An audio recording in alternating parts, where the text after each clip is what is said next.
Salut à tous et bienvenue pour cette analyse critique de la fin de Game of Thrones. Alors, on va vite passer en résumé ce dernier épisode de Game of Thrones et les moments importants. Alors, pour conclure une série ou un épisode, une saga ou ce que vous voulez, de toute façon, il faut que depuis le début jusqu'à la fin, un personnage ait une évolution et qu'il arrive à obtenir quelque chose ou que ce quelque chose qu'il a ou qu'il reçoit en fin de série corresponde à ce que la série t'a vendu ou a voulu te donner durant toute son existence. Alors si on prend les personnages principaux qui nous restent à la fin de cette saison de Game of Thrones, Daenerys se fait tuer par Jon Snow. Voilà. Évidemment que à la fin, dans le dernier épisode, on allait mettre un méchant final. Alors le twist de Daenerys devient le méchant final, c'est bien. Comme tout le monde l'a dit, c'est très mal amené. Effectivement, c'est très mal amené. En fait, il devrait y avoir déjà, depuis le début de l'existence de Game of Thrones, des passages où Daenerys devait être beaucoup plus sanglante et beaucoup plus violente. Et beaucoup plus... On aurait dû sentir ça depuis le départ, que de temps en temps elle pétait un câble, que de temps en temps elle faisait un truc un peu grave. Et ça vient méga trop vite. Mais en même temps, le personnage de Daenerys a traversé tous les continents, est revenu sur Westeros, a pris Port-Réal et ne s'est pas assise sur le trône. Donc en gros, c'est une évolution correcte du personnage, c'est-à-dire qu'elle est allée jusqu'au bout de son histoire et de son aventure et est morte avant d'atteindre son trône. Donc on va dire qu'il y a une certaine réalisation pour ce personnage, c'est bien. Ensuite, on a beaucoup de personnages qui ont beaucoup moins de réalisation. Bon, Sansa Stark a une pseudo-réalisation. Au départ de la série, elle veut devenir reine, elle veut se marier avec Joffrey et peut-être être la reine définitive de tout Westeros. Au final, ça s'est un peu mal bouchonné, hein. Elle s'est un peu mariée avec des cons, elle s'est un peu fait traiter comme une salope, vraiment c'était très moche ce qui lui est arrivé, j'aurais pas aimé être à sa vie du tout, non, du tout. Mais elle a quand même une réalisation, elle obtient un trône des terres et tout ce qui correspond à une finalisation d'un personnage. Ok, certes c'est dans le Nord, mais ça correspond à une finalisation d'un personnage, du personnage de Sansa. C'est correct. Maintenant, on a d'autres personnages qui ont des bonnes finalisations. Mais c'est surtout des personnages secondaires. On a Bronn qui devient Master of Coin, dirigeant de Highgarden et sauveur de Lanera. Lui, il a très bien fini. Il a eu une superbe évolution et son évolution atteint un top. Lui, il a vraiment commencé et fini en ayant une évolution parfaite. C'est un personnage qui a une évolution parfaite. Samuel Tarly, hormis d'être une grosse loose en combat et qu'il fait des choix un peu débiles, il a une bonne réalisation aussi. Il finit grande maître de Westeros. Ouais, il est très bien. Il a une très bonne finalisation. Son personnage est très bien fait. On a aussi Davos. Alors Davos, lui aussi, il a une très bonne évolution de son personnage. Au départ, c'est un petit contrebandier qui s'est fait couper les doigts, qui va devenir le conseiller de Stannis, qui, au fur et à mesure de l'aventure, va travailler pour Jon Snow, va travailler avec Daenerys, et va finir au conseil restreint, en ayant un titre et tout ce qui correspond à la noblesse de Westeros, alors qu'il n'était rien du tout à la base. Là aussi, on a une évolution et un développement de personnage qui est parfait. Pour Davos, tout va bien. Maintenant, on a les autres personnages. Et là, ça devient beaucoup plus compliqué. On a Arya, qui est en demi-teinte, parce que Arya, on s'attendait à son système de vengeance, à qu'elle aille jusqu'à tuer Cersei, qu'elle élimine les gens de sa liste et tout. Ça n'est pas arrivé. En échange, elle a quand même eu le droit au fait qu'elle puisse tuer le Night King, ce qui est quand même assez badass. On va pas cracher dessus, c'est quand même assez badass. Hein. Mais le départ pour découvrir l'Ouest correspond à ce que disait Arya dans les premiers épisodes, plus du tout à ce qu'elle est devenue au milieu, et à la fin, elle fait un re-switchback sur les premiers épisodes. Ça passe, hein, c'est cool, j'ai bien aimé, mais c'est quand même très étrange pour ma part. Et le fait qu'elle parte à l'ouest de Westeros, ça va nous emmener aussi vers une de mes critiques, analyses, conclusions. Ça va se recaper plus tard, on en reparlera plus tard. Jon Snow. Jon Snow est une blague à lui tout seul. Le mec, il commence, il est envoyé au mur, il finit, il est envoyé au mur. Alors après, bien sûr, on a l'extrapolation de ce que ça veut dire être envoyé au mur. Mais en soi-même, le personnage a récupéré sa situation de base à la fin de l'histoire. C'est-à-dire que pendant toute l'histoire, Il s'est battu contre les marcheurs blancs, il a dirigé la garde de la nuit, il est mort une fois, il s'est fait ressusciter, il a combattu aux côtés de Daenerys, il a pris Port-Réal, il a tout fait. Et le mec, il revient à son statut de base. Alors, ok, je comprends le parallèle. À la base, il ne devait pas y avoir de Jon Snow dans Westeros parce qu'il ne devait pas devenir le roi, parce que Baratheon voulait le tuer et que du coup les Targaryens avaient été retirés de Westeros parce que c'est mieux sans eux. Donc on l'avait envoyé au mur. Et à la fin, on fait le même parallèle. C'est un Targaryen, il est censé être sur le trône, mais si on veut mettre le nouveau roi en place, on doit l'envoyer au mur parce que voilà. Donc en gros, c'est assez sympathique de dire qu'au début de la série, on t'avait donné la réponse qu'il fallait que Jon Snow aille au mur et qu'il meure.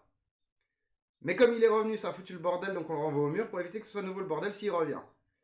Mais ça donne un personnage qui a eu 0 évolution, qui se retrouve au même point dans l'épisode 1 que dans l'épisode final.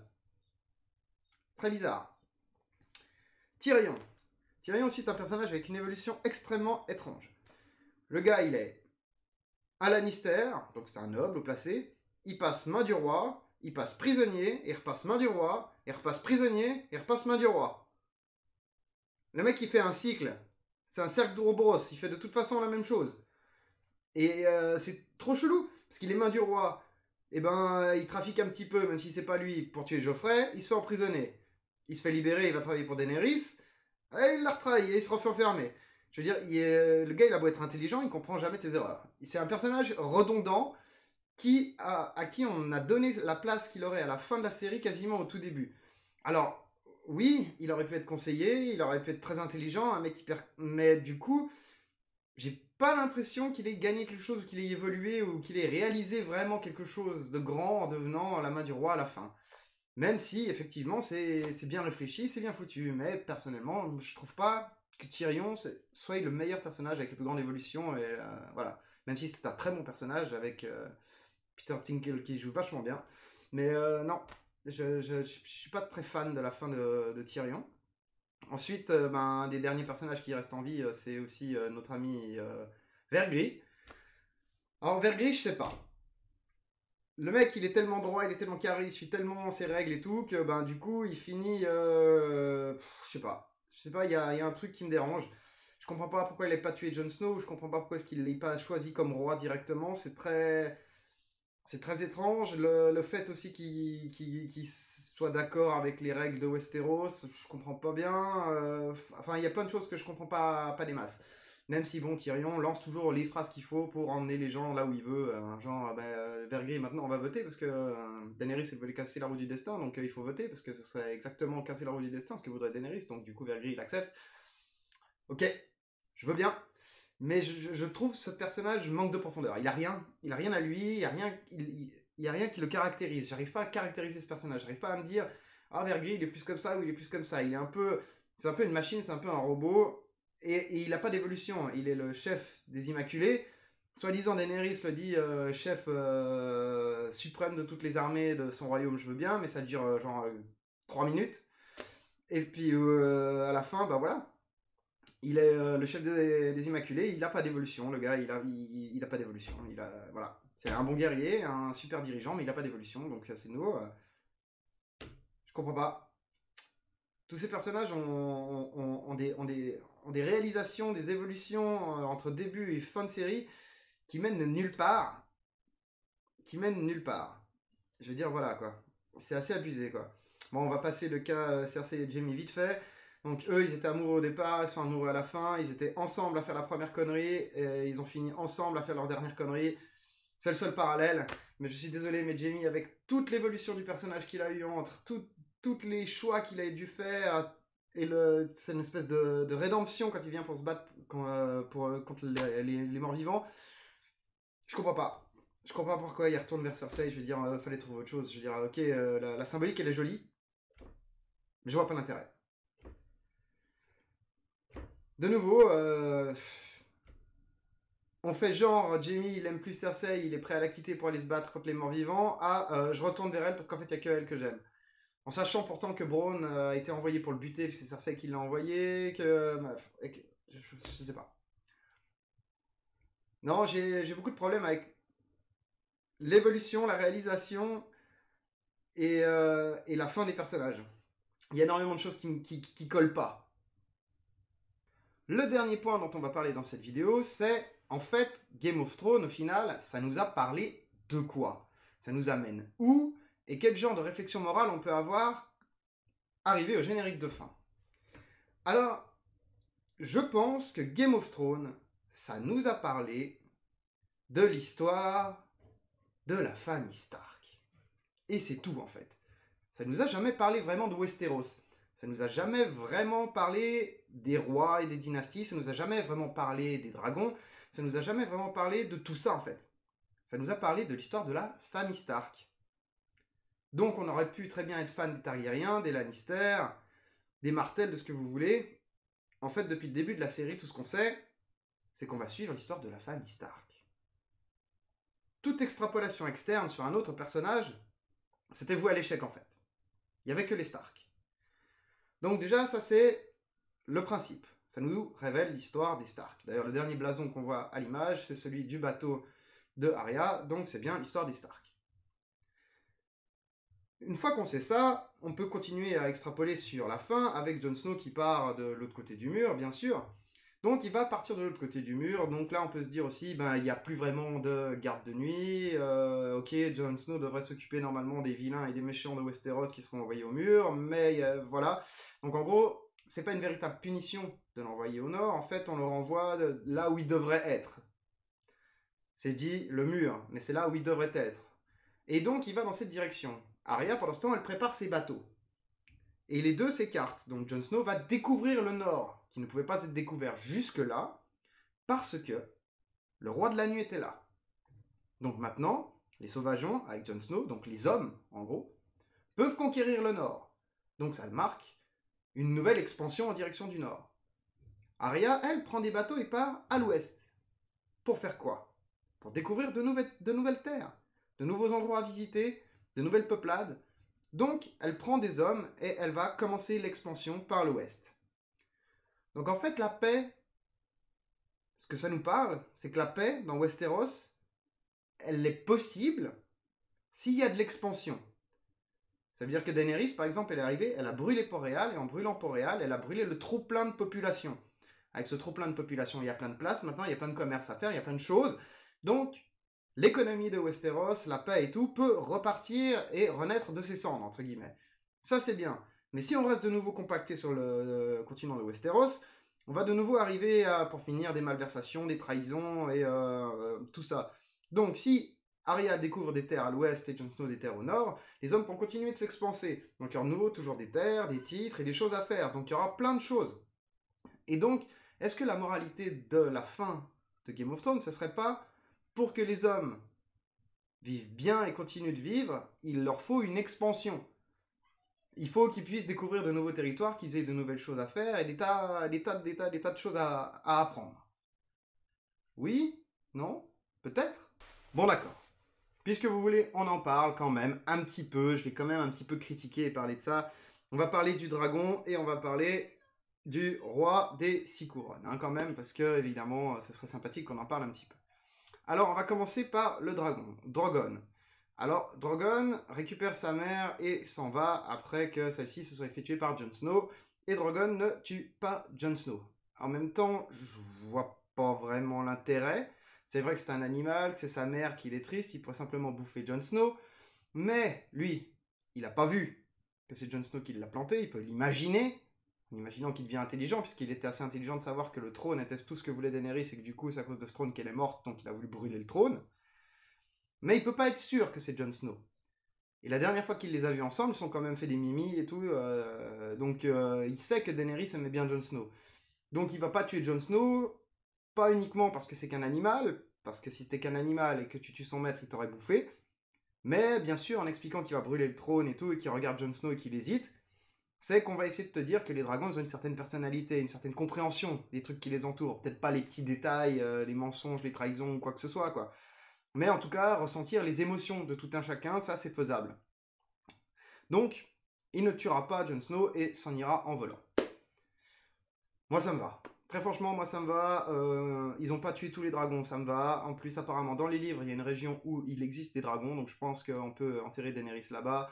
Et peut-être qu'il va trouver d'autres dragons pour faire encore des dragons supplémentaires. Moi, ça me plaît. Je vais m'arrêter là. J'ai pas grand chose d'autre à dire sur Et maintenant, voilà, vous y attendiez, je sais que toi tu l'attends là en tout cas. Mais Bran sur le trône. Alors Bran, c'est le foutre-rien de l'histoire. Il a appris de la corneille aux trois yeux, je veux bien. Hein, comment traverser le temps avec les arbres et tout, pour aller voir le passé et savoir tout sur tout, ainsi que même l'avenir. Ça me semble chelou. Mais bon, apparemment l'avenir aussi. Et donc ça c'est bien. Mais sinon, tout ce qu'il a fait, à part apprendre de la corneille aux trois yeux, c'est d'autres gens qui l'ont fait pour lui. Donc tous ces gens ont été des martyrs à sa cause pour qu'il devienne le roi, puisqu'il savait qu'il allait devenir le roi. Mais comme s'il savait qu'il allait devenir le roi, et qu'il savait qu'Arya allait tuer le roi de la nuit, qu'il savait qu'il allait repasser le mur, et qu'il savait que Jon Snow allait tuer Daenerys et patati et patata, on apprend, d'après son jeu d'acteur, d'après ce qu'il a fait dans la série, que même s'il le sait, il ne peut pas en parler, parce que s'il en parle, il risque de modifier le futur, et en modifiant le futur, de ne pas arriver là où il doit arriver. Donc contrairement à un Doctor Strange dans Marvel, qui peut lui aller voir le futur et faire en sorte d'arranger le futur pour que tout se passe comme il faut, Bran, lui, son super pouvoir de savoir le futur, c'est de ne pas pouvoir le changer. C'est naze. C'est naze. Et la scène qui est mythique, que je trouve mythique, on pourrait faire un MMS avec ça, c'est quand Bran il répond que quand Tyrion lui dit, ça m'énerve déjà, quand Tyrion lui dit donc Bran, accepterais-tu de devenir le roi, il a dit en gros tout ça c'est je suis là pour ça en fait, en gros j'attendais ça. Et le mec, tu pourrais lui mettre, le même S avec les lunettes, avec la Thug Life, avec les mecs derrière. Ouh, pourquoi?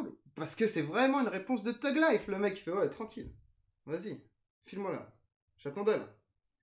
Bon, c'est moi le roi maintenant? Bon, Jon Snow là-bas, toi, Vergris, tu te barres, toi, tu fais ci, toi, tu fais ça, et voilà, c'est comme ça. Je veux dire, mais c'est la pire Thug Life de tout le monde, quoi. Le mec, il s'est baladé, assis, ou sur le dos d'un mec, tranquillos, pendant que les gars, ils allaient crever, parce que lui, de toute façon, il avait rien à foutre, il allait devenir roi.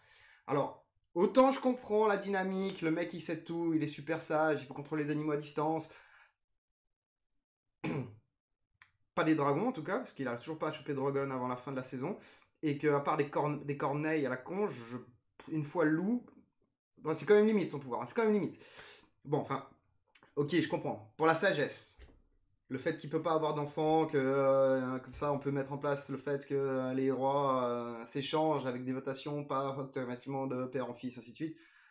Ok, tout ça, ça me passe. Tout ça, ça passe. C'est pour ça que je trouve pas mal. Mais non, quoi. Mais non, c'est trop de Thug Life, c'est trop. Ça va pas. Ça m'énerve. Ça m'énerve. Voilà, tu le voulais. Je voulais pas en parler à la base parce que j'aime bien l'idée que ce soit Brown sur le trône, mais ouais, c'est tout. C'est tout ce que j'ai comme avis là-dessus. Bon, on va finir cette review critique pour parler de Game of Thrones dans l'ensemble, avec toutes les saisons, toute la série et tout. Alors, on va pas besoin de donner un descriptif de 40 heures. Cette série est monstrueuse. Elle a réussi des choses qu'aucune série au monde n'avait fait jusque-là. Elle m'a pris au trip pendant 7 saisons. Pourquoi il n'y en a pas 8 des saisons? Enfin, pendant en tout cas 7 saisons.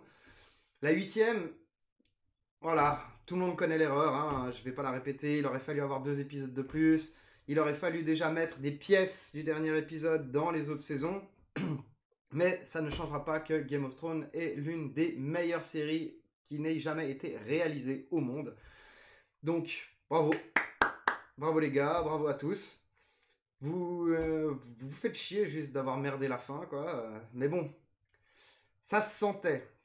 Juste pour le dire, ça se sentait quand une série inculque énormément de personnages, met des sous-sujets comme ça en abondance tout le temps, et ben c'est un peu le problème des mangas.